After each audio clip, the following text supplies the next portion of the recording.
Mayor of Cape Town, Jordan Lewis, you asked the mayor, why is this not developed? I think James Foss started the fire, and then Jordan Lewis then came in. Yeah.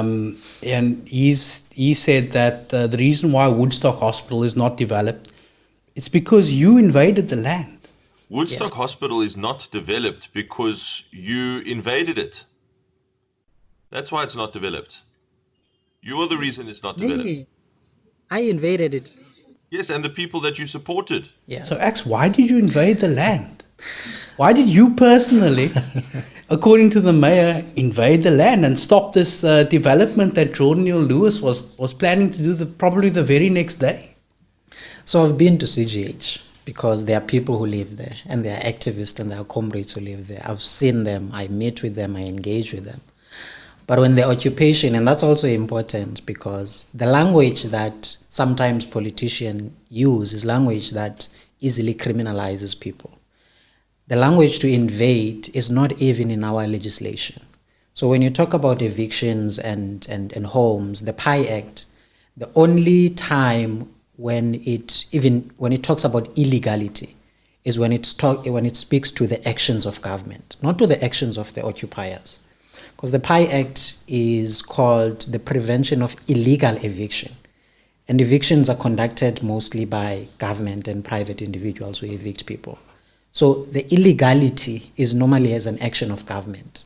So firstly, no one ever invaded land in the current context of CGH. If you talk about land invasion, think about 1652. But in the current context of South African's democracy, no one invades land. People occupy land so that they can build homes. I never occupied CGH. I know the comrades who occupied CGH. I've been involved in many cases where I have been there to protect people who are being illegally evicted, to tell them about the law, what they need to do to protect themselves. But I have never invaded or occupied any space. But I have always been there to be with the people that are trying to build homes for themselves. Jordan Lewis, I don't think he's been to CGH.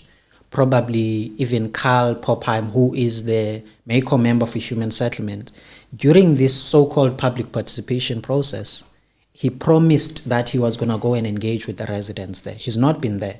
And this process ends at the end of this month. And it tells you how they view those people. They don't view probably about 900 people that are living there, families, children, mothers, grandmothers. They don't view them as people who belong in Cape Town. They view them as criminals. Hence, they don't go to engage with them.